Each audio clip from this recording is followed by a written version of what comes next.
everybody. Artistry and Finesse with you on a Tuesday night. The Penguins just beat the Islanders in overtime 3-2. Finesse, they did it on maybe one of Sidney Crosby's best goals ever. Certainly one of his more clutch regular season goals ever. And he's now done that twice against the Islanders this season, although the last one was sort of at the end of regulation. My big takeaway from this game is a question.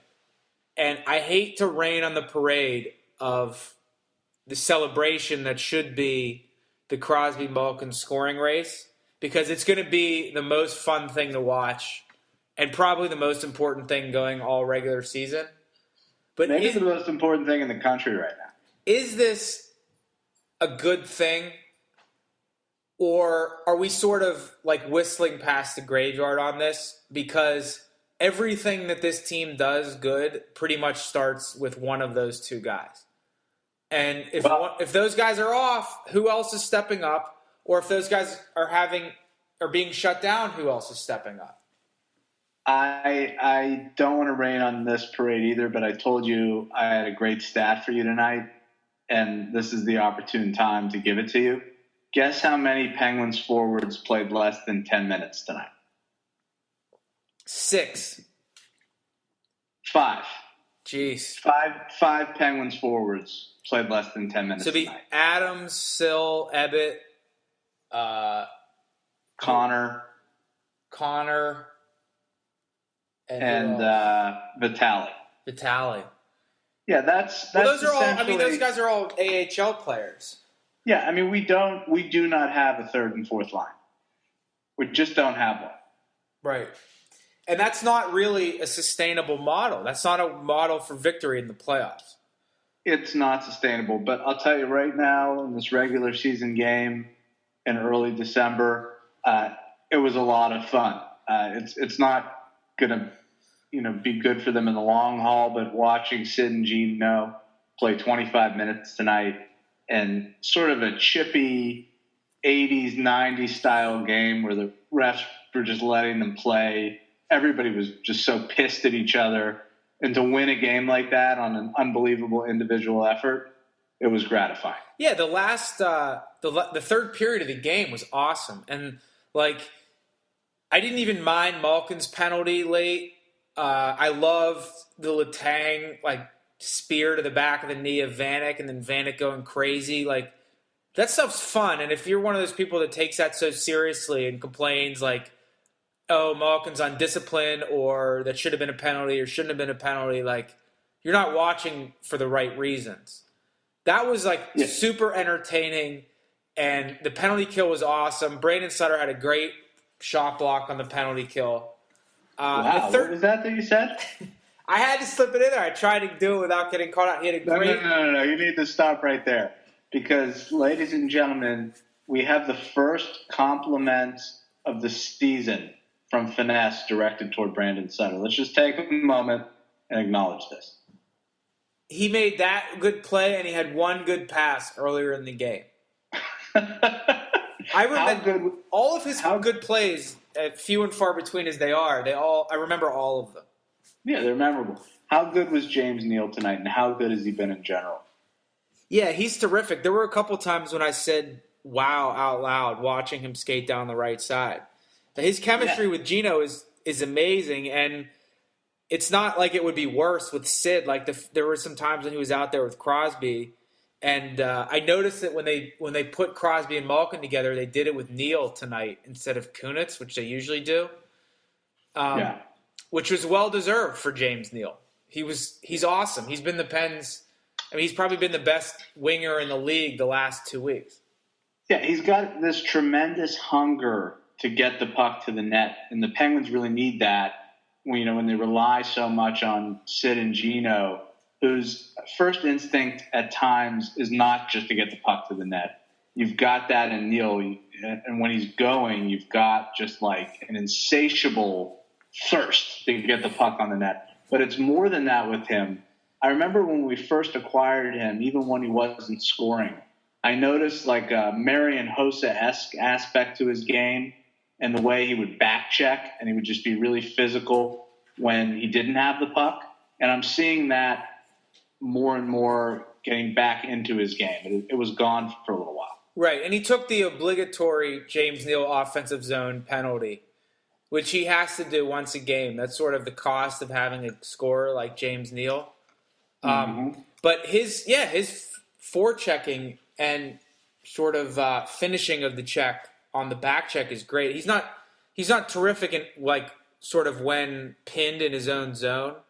But I have no real complaints about his game at this point at all. He's been really, really good. No, Are you more? But I want to go back to what I said about Neal deserving that spot with Crosby and Malkin because it bumped Kunitz off. Was this like the least handsy game you've ever seen Kunitz play? He could not stick handle the puck. He turned it over at the Islanders' blue line on the rush like at least 5 times tonight. Yeah, it was an off night for Hands, and Pascal Dupuis has been completely invisible, offensively for really most of the season. And that happens sometimes. Sometimes 34-year-old men turn into third liners overnight. I'm not saying that, this is necessarily more than a slump, but if it was more than a slump, would it really be surprising? But what we need is Pascal Dupuis to score on the third line. I don't care if he's not scoring with Crosby and Kunitz. Right. It's still probably the best line in the league. And that's like his lack of goals is the least of my concerns with the Penguins. Like absolutely at the very, very bottom of the list. Yeah, I'm not that concerned about it either. Let me ask you this question. Are you more discouraged by Fleury giving up 2 very Fleury against the Islanders goals or encouraged by how he bounced back from that? I was encouraged. As soon as Nielsen got awarded that penalty shot, I said to myself, he needs to shoot it because if he tries to make a move, he's not going to score. Like Fleury on the deke is terrific. He was fine. The first goal, not his fault. The second goal, probably his fault. I don't know. Like we said, good for better or worse. It's not really that meaningful until we get to the playoffs.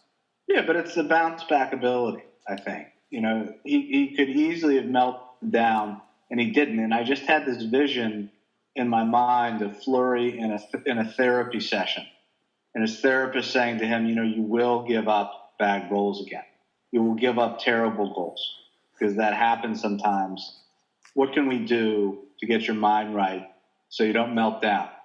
And I'm sure that something like that took place in his off-season therapy session, and maybe it worked to some degree. Yeah, I like his mental toughness.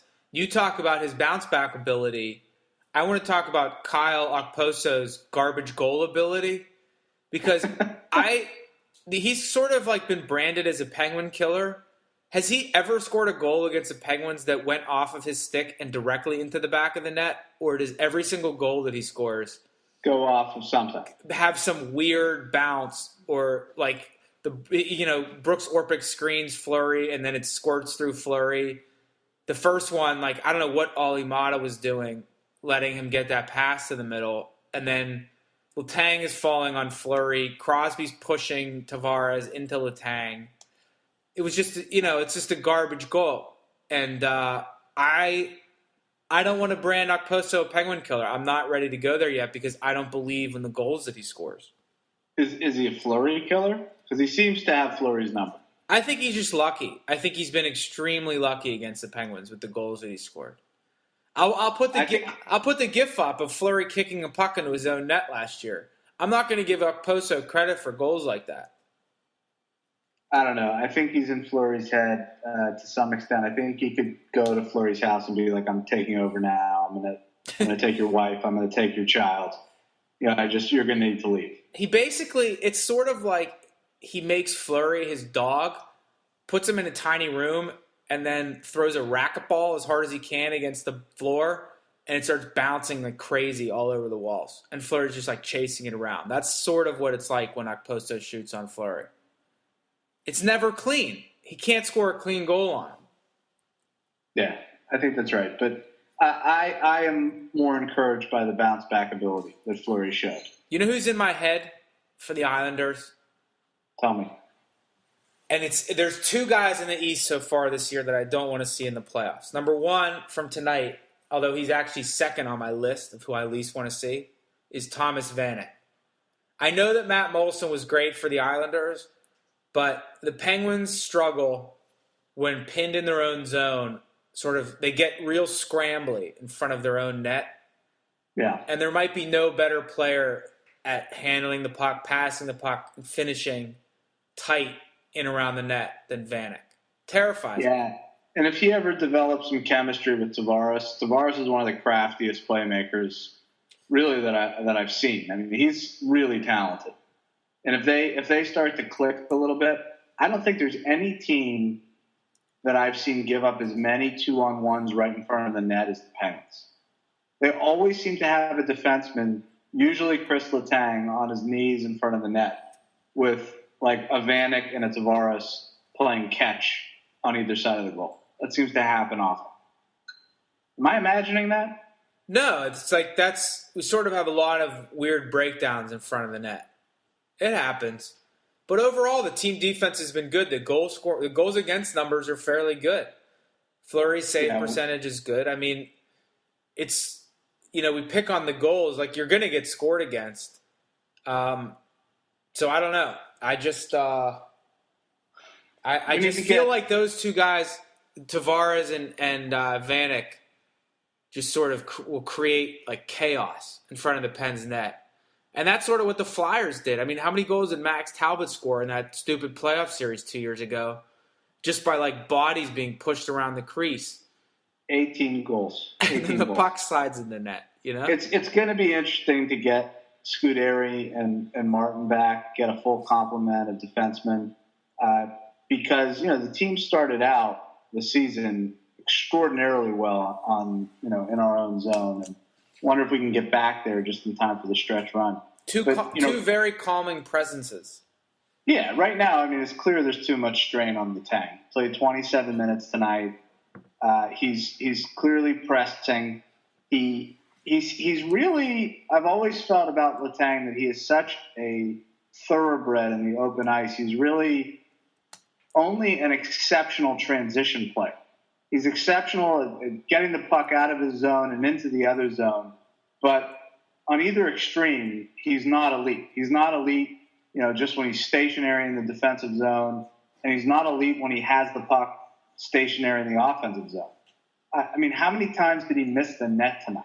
I would just like to see the guy aim for the center of the net. Well, that's why he's not good on the power play, because he's stationary on the power play. Mm-hmm. Like, he doesn't have... He just doesn't have that ability. Like, when everything that makes him a $7 million player is when he's going full speed. Right. Or like when someone shot misses the net and comes around and he has to skate, some guy looks like he's about to have a breakaway and the Tang gets back to catch him. Like, that's what he's good at. He's not good standing still. And he doesn't have particularly great hands. His shot, he can't hit the net. We all know that. I don't know what I think. Like, he just has to sort of be drilled relentlessly into playing a more mature game and a calmer game. I don't know, like, if it's just going to come with age or what, but he's not there yet, and it's a little bit concerning.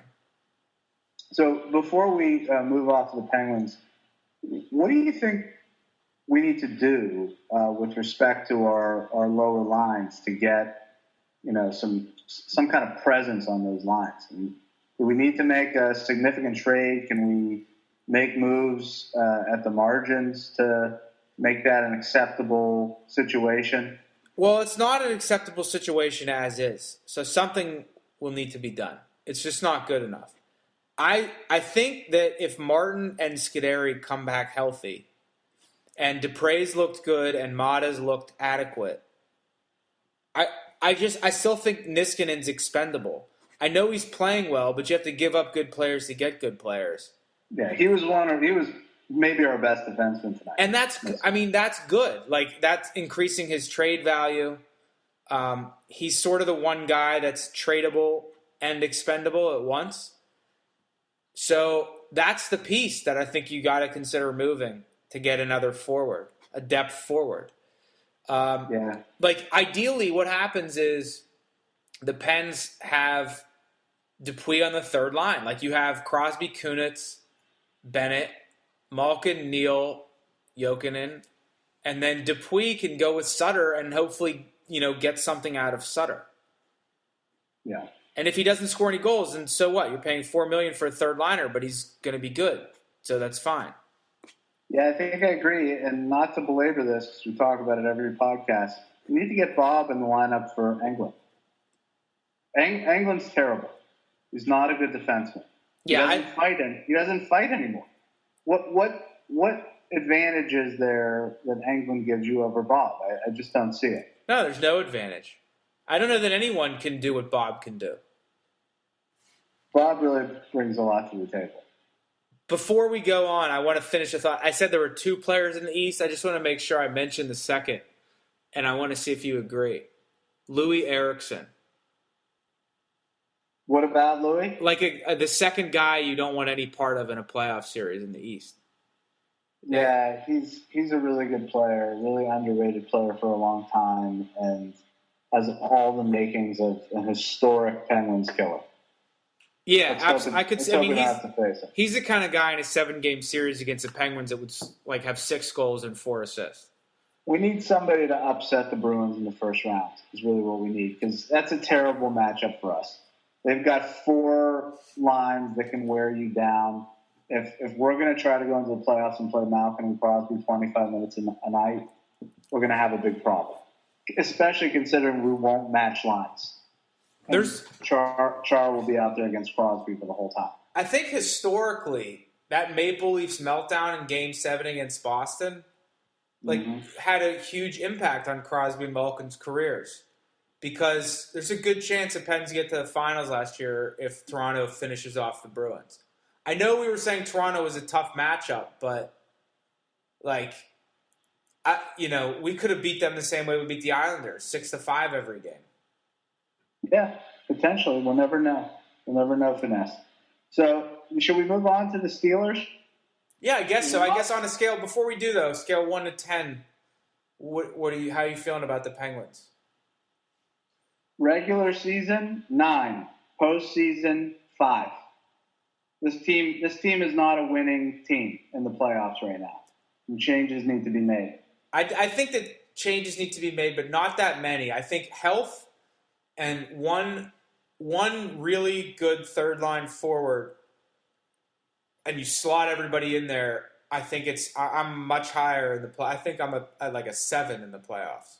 Yeah, if we got a really good, sizable, aggressive, tough to play against third line forward, and I would advocate for an additional piece that could play on the lower lines. Doesn't have to be a big deal, but kill some penalties. Yeah, just somebody with some size and some grit. And I could get up to an 8 in the postseason. No problem, but changes need to be made.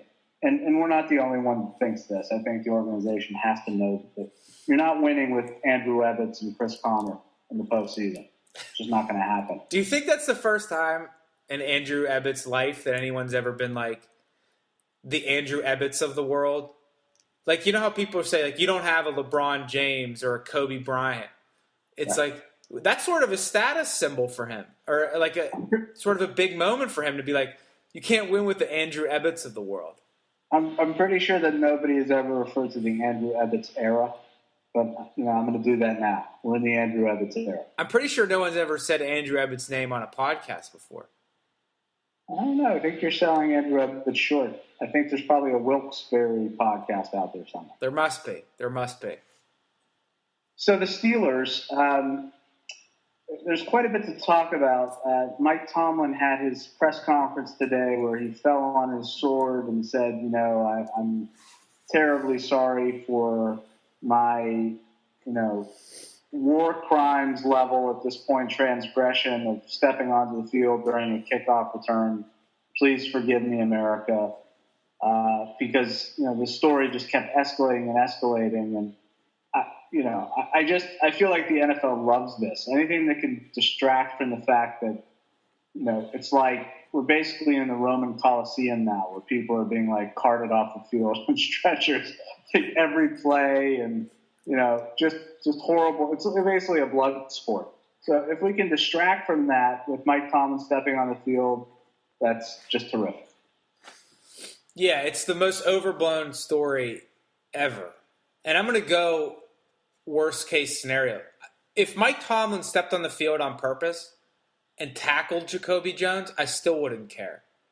Like, it still wouldn't bother me that much. This is not some offense to the game that's so incomprehensible. This is not Spygate. This is not like outright cheating. There is a rule for this. If the referees had seen it, they could have just awarded Jones a touchdown. This is not like the most egregious offense ever. Couple that in with the fact that we have no idea whether or not it was intentional. It seems to me that it's just a total distraction from this, like, the Steelers' mediocrity, which everyone's sick and tired of talking about. Total distraction from Le'Veon Bell getting knocked out and the entire offensive line continuing the trend of just not being able to stay on the field. We've got third stringers that are going to start pretty much across the board, I think, this weekend. It's reached the point of absolute absurdity. But, in the interest of entertainment, do we have some sound from Mike Tomlin today at his press conference? Yes, I'm hopeful this works. I'll play it now. Let's Actions on that play are a lot of things: embarrassing, inexcusable, illegal, a blunder, being many of the things that I use to describe it. I take full responsibility for my actions on that play. I acknowledge that my actions, unfortunately, became part of the play.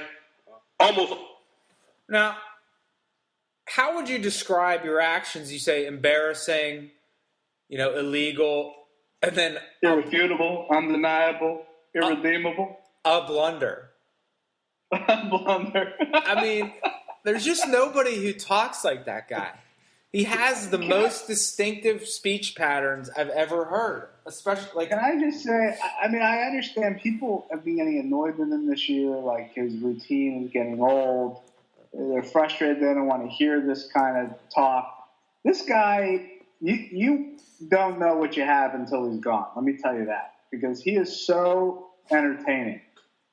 It may be off-putting to some people, but and people say that he's stupid, that what he doesn't say makes any sense, but I don't think he's stupid. I think Bill Cowher was stupid. I think this guy is purposefully saying nothing. I think that's sort of the idea. He's using colorful rhetoric to disguise the fact that he's saying absolutely nothing, a la Bill Belichick. We admire the fact that Bill Belichick is this great, mysterious coach that, gives nothing away. Mike Tomlin's doing the same thing. And you know what? The proof is in his record. The guy is a good coach. He's got a terrible team this year, and he's keeping them competitive. What am I missing here? Well, he's never had a losing season. No, Is there a reason to dislike Mike Tomlin? No, not for me. I mean, there's sometimes questionable in-game decisions, but you don't want to get too down in the weeds with stuff like this. And the truth is, nothing's going to happen to him anyway. He's not getting fired. The Steelers aren't going to fire. The Steelers haven't fired a coach in like 50 years. They're not going to fire Tomlin because he goes 7-9. No, and they shouldn't fire him. No, of course not. I don't think they should either. Show me a coach that hasn't made questionable in-game decisions. I agree that his strength is not, being a game day tactician, but clearly the guy is doing something right. You want in your NFL head coach a guy that's a field general, essentially. You've got coordinators to call the plays, and he could have an assistant to tell him when to call time. Who cares? The guy is essentially the president of the team. Even if he's just a figurehead, he's clearly doing a good job of motivating the team. I don't think it's any easy task when the Steelers were as bad as they were at the beginning of the season to have them rally back to a point where they're still in the race. I think that's a remarkable achievement. And as is very typical with Pittsburgh's fans and their coaches, they are very quick to criticize, but as soon as somebody does something redemptive, it's like everybody looks the other way. Everybody should be praising this guy. Do you know that website that I go to check on playoff odds has, if the Steelers win out and go 9-7, it gives the Steelers a 91% chance of making the playoffs if they win out 9-7. They're not winning out. You don't think it's possible? Not with no offensive line. I don't know. I think they may lose this weekend to Miami. If Aaron Rodgers doesn't come back, they got Miami, Green Bay, Cincy, and Cleveland. I would be shocked. I mean, the injuries are just overwhelming. I don't think we have a very good team. I really don't. And on another point, people talk about, running Roethlisberger out of town. Without Roethlisberger, this team would be absolutely at the bottom of the NFL. Right. They're not a good team. They're just not good. But that's the area where I think Tomlin is vulnerable to criticism, not fireable criticism, but criticism that either, if how much input he has in the draft, I have no idea. And I hate when people talk like they sort of know this type of stuff. But I don't know, but the players they've drafted haven't turned out to be all that great. And if he doesn't have input in the draft, he hasn't developed the players they've drafted. So I agree with that. That is an area where he needs to improve, because if you want to take the most sort of negative view of Tomlin, you would say that most of his success came early with holdover players from the Cowher era. But that's not. I mean, I'm not. That's fine. Like, he still won. I'm just saying. Cowher went 8-8 his last year. I don't know. I think the next good Steelers team is going to look a lot different. Like, I still feel like we're sort of in that Cowher-ish era because of a lot of the guys that are on the team still. Like, Tomlin, I think the reason that people might sort of still be a little skeptical of him is that he hasn't put his stamp completely on what you would say is like Tomlin's own team. I mean, I think that there's merit to that, although we're in the 7th year of Tomlin's tenure. I don't know how long the Cowher imprint can really last realistically, but I think that's fair to some extent. I also think that there's a school of thought that the draft is totally about luck. It has nothing to do with your ability to assess talent, because in this day and age, every NFL team goes into the NFL draft with essentially the same information, and with very few exceptions, the same general assessment of players. They're so sophisticated now in how they assess the talent that players are ranked roughly the same by every team. It's the reason Tom Brady went in the 6th round and nobody realized, hey, this guy's really good, we're taking him in the 2nd round. So to some extent, it's flukish how it works out. But one anecdote that we do have is that Tomlin strongly preferred Jason Wilds over Sean Lee, the Dallas superstar linebacker. And I think we criticized Tomlin earlier this year about that, because that's one of the few pieces of anecdotal evidence that we have that he's bad at that, assessing talent. But now, lo and behold, Sean Lee's out injured and Jason Wilds is about to supplant Lamar Woodley at outside linebacker. He's playing great. So bottom line is, who the hell knows? I don't know. But that's fair. I think it's fair to criticize Tomlin on those grounds and fire away. But I just think it's overblown. Like, the guy's got a great track record in Pittsburgh. He's done a commendable job this year because the team is terrible, and he has them in the playoff hunt. So I just think, give it a rest. To me, the least defensible move he's ever made, and this is even less defensible than not going for 2 against San Diego last year, is when he named Isaac Redmond the starting running back at the beginning of the season. Yeah, that was bad. Like, anybody who'd ever seen Isaac Redmond run knew that he was going to be horrible. Like, he could be the worst running back in the history of the NFL. Mm-hmm. But anyway, do you want to hear a little bit more of his audio? Because it's entertaining. Sure. All right, here we go. Always when the ball's kicked off, I'm right at the kickoff line in order to watch that. A myriad of types of kicks that could transpire, offsides and so forth. And generally, once the ball is kicked off, my eyes will go to the Jumbotron in an effort to get a good perspective on the coverage and fit, particularly when we're on kickoff. Obviously, that play unfolded in a manner that was unfavorable for us. It came back at us quick. We didn't fit it well. I got probably mesmerized by those events. And at that point, I can't tell you in terms of how I ended up in my spot. I probably walked toward the Jumbotron. Obviously, when I jumped out of the way, the thing that gave me the indication that I was potentially in the way was I saw myself coming to the Jumbotron. And that's a frightening experience, an embarrassing experience. But that's really why I moved in the manner in which I moved, because as I was watching the pursuit angle of Cortez Allen in an effort to try to run down Jacoby, I saw myself in the Jumbotron, and that's why I responded the way that I responded. Best line from that is when he says, like, he's explaining the reason why he lines up on the kickoff line. The types of kicks that could transpire and offsides and so forth.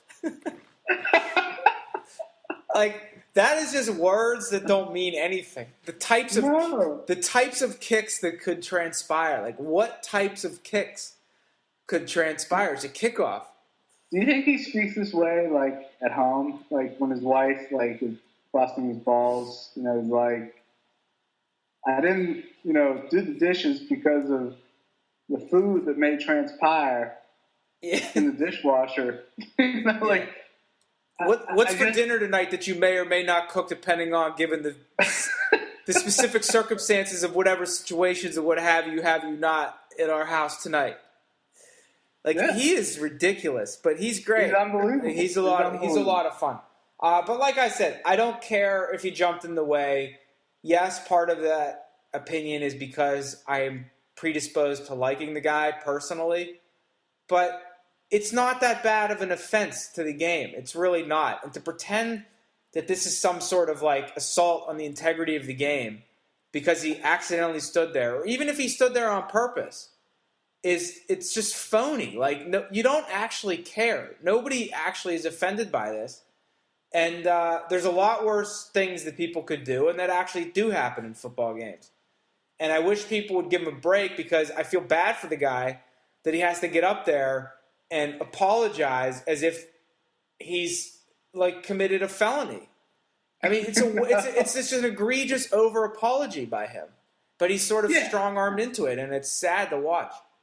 Yeah, it's basically a more strenuous apology than anybody ever made for leading America into unwinnable wars, or having sex with an intern, or whatever you want to say. I mean, botching healthcare. Like, nobody ever apologizes that much. Right. This guy's not done it. Like, it's just like, I wanted Bill Clinton in his deposition testimony to be like, I would call my actions embarrassing, illegal, and a blunder.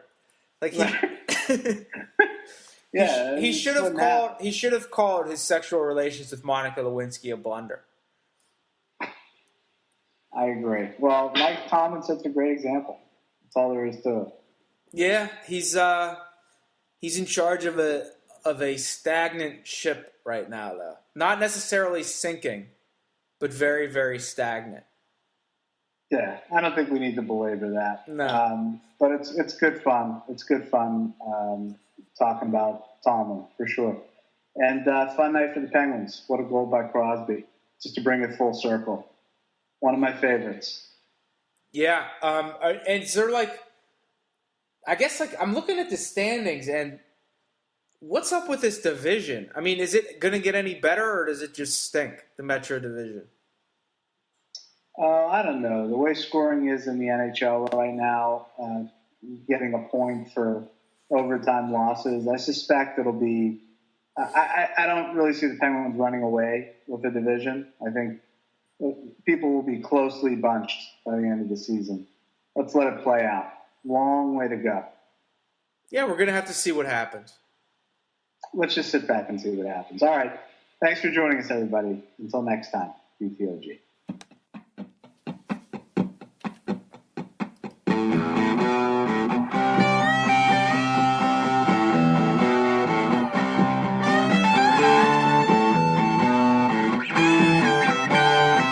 GTOG.